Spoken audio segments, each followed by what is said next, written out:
What about biblical slavery? What? First of all, Ooh. does the Bible allow for slavery? I would say that an agnostic and dispassionate reading of the Bible would indicate that the Bible indeed does support slavery. Okay. I There's a would theory. probably agree with that, but I'm There's trying to be charitable. Is there a way to interpret, if we could steelman the argument, the Christian apologetics, that it's not really slavery? Is there a way to do that? only by selective reading. Now this is the thing. Like you can get there, and the issue of slavery is one that I discuss online fairly regularly. Mm-hmm. So I like to think I'm across a bit of the anti-slavery, the theist anti-slavery arguments, and they do quote, yeah, some verses in the Bible which can be read as an anti-slavery, as being anti-slavery.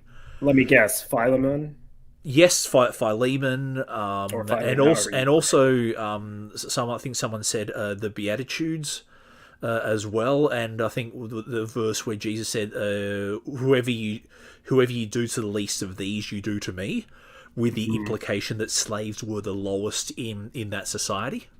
So in indirect ways, by parsing and cherry picking, you can get to no, the Bible doesn't endorse slavery at all. Correct, and this Okay. is this is that. I think that would exactly be my argument. Is that yes, the abolitionists of the 1800s were, they were Christians, and they did use the Bible as a to fuel their theology for the anti-slavery position. Hmm. But I think they got there by cherry picking and selectively quoting verses, just as much as the pro-slavery theists were using certain verses and arguments from the Bible to justify their position Yeah, I'm as glad you well. mentioned that part. So that's kind of the evidence that we have that they're cherry picking. Yes. The fact that you can use it both ways. Okay, so that argument doesn't really work. What about, and I find this one to actually be a more common one, Hmm. acknowledging that slavery is in the Bible, but it doesn't mean slavery. It doesn't mean slavery in the way that we think of slavery. Like it's not chattel slavery from the antebellum, slave trade in Yeah, colonial that's America. It's something better than that. So well, how about that argument? Or yeah, it's a bit something of less worse. Maybe that's the yeah, more well, charitable exactly. Well, way and this is to say this it. is why you go back to this is why you make up a definition of slavery that you'll stick to, so Mhm. that when you look at the Old Testament, you go, aha, yes, that counts as slavery. You look at the antebellum South, aha, that's slavery. You look at the sex trafficking in Thailand, aha, that is slavery as well. So it's any form of living arrangements where your personal and economic freedoms are not respected, and either little or no regard is given to your welfare or human rights, or even human dignity, that Yeah. that is slavery. That is like the most Okay. the most But simple. Sorry, no, go ahead. Go ahead and finish. that'll be the most simple form of slavery. So in the Bible, Exodus 21 does actually refer to the slave as property. Yes. I forget exactly which verse. I don't have the verse in front of me right now, but Oh, it well, does say, how about I just tell you? by all means. Exodus 21, Yep, verse 21. that sounds Actually, about right. Yes. you start at 20. Anyone who beats their male or female slave with a rod must be punished if the Hmm. slave dies as a direct result. But they are not to be punished if the slave recovers after a day or two, since the Yes. slave is their property. So, yeah. Yeah. So that is yes. So you can argue that like a little bit of a little bit of concern is given to their human welfare, and I think there is a verse saying that if a slave loses his eye or a tooth because he was beaten up, then yeah, he can go free. But Which is not to a punishment to the person who took their eye out. That's not really them being punished. That's just giving freedom to the slave because they yes, were and injured. that slave still has to. And I think it even says that he shall walk away with no payment. So he's now left out in the open in free society. Now, if he just loses a tooth, that's okay. You can get by without a tooth or two. If you lose an eye, commonplace. yeah, if you lose an eye, then you're kind of stuffed. If you lose a limb, if you lose like fingers or a hand or a limb, then I think and the fact that you're like chucked out into open society, expected to try and make a living for yourself when you're clearly disabled, that Okay, I don't think that. We have a difference. We have a rule in place to where a slave could possibly attain freedom if they lose their eye or limb, which didn't exist in antebellum slavery. No. But is there any other? Because it sounds like that doesn't sound great the way that you put it. It sounds like they're I'm just reading from the book, buddy. Just reading from the book. They're just as much in a shitty situation being free under those circumstances as they are being a slave. They may even be worse in the fact that now they can't even provide for themselves and they can't see and they don't have arms. They're probably actually going to die. But let's just pretend that is a charitable thing, that they're better off being free as a result of that. So that's one difference between that and American slavery. So you could argue that the antebellum slavery was even worse, but this is the thing. Like, you have an ancient Jewish society that read the Bible and came to had a set of laws and practices about slavery, and then you had another society that read the same Bible. And had a different way of interpreting it altogether, and went even further than what the original text even stated. It doesn't sound like a very strong argument if you're trying to argue that God was cool for allowing this form of slavery, because if the slaves got their eye gouged out, then they had to be set free. That doesn't sound cool to me.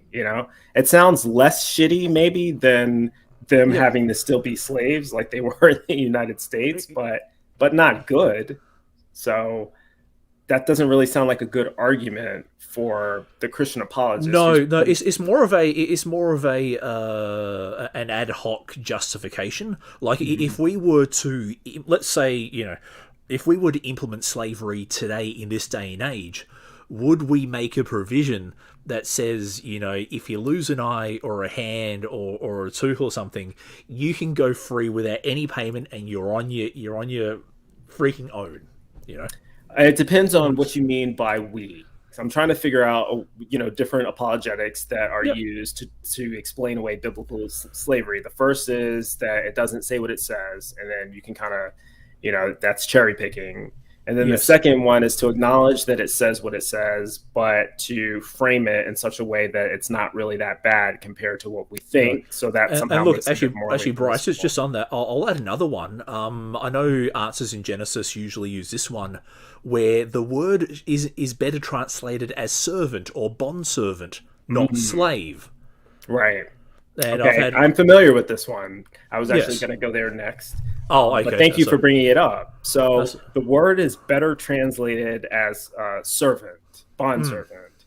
Correct. And what is answers in Genesis justification for that? Because of a slightly different Hebrew word that is used to, Yeah, I don't know that's. I'm pretty sure I looked this up before, because I think I tried to use that when I was a Christian. That was my go-to, because I didn't, in the interest of honesty, one, I didn't read the whole Bible. When I was a Christian, I read parts of it, and I think I only saw one or two verses that had to do with slavery. So I only needed apologetics for those verses that I was being challenged with.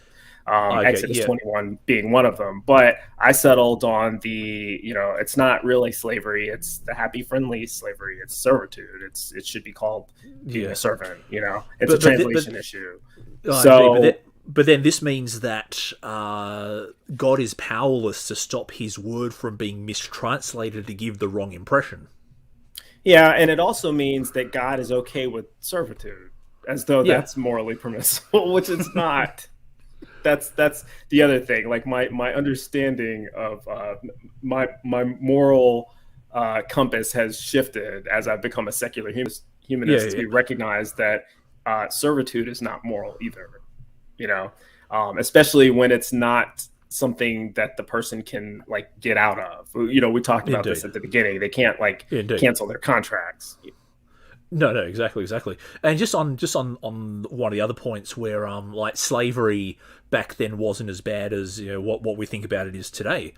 The problem is that even in our modern society, we still have slavery in this modern society despite efforts to outlaw it. Yeah. Back thousands of years ago, when the only authority was the priest, and the priest could be hundreds of kilometers away, you are, at the mercy of your master. So your master could kill you, and the only way he would face punishment is if word got out that the slave had been murdered by the master. That there was no social media. There was not much in the way of communications. When like in a society when like the nearest family could be like a day's trip down the road. That's I don't know why people think that slavery wasn't as bad back then. What are they basing that on? How does anyone know what slavery was like? Because they weren't there, and when you have to, when you need the source of your morality to be superior to what the atheists are, then you will find a way. You just make it up. Yes, you'll make up these ad hoc justifications that, like, I got a friend who said, in Jewish society, the slaves were looked after. The slaves were treated like family. The slaves were treated better than family. Okay, show me what verse it says it in. It's no, they just were, Yeah. No, sorry, I can't accept that. You need to provide some justification for slavery. Well, for your position to say that slaves were treated better than family.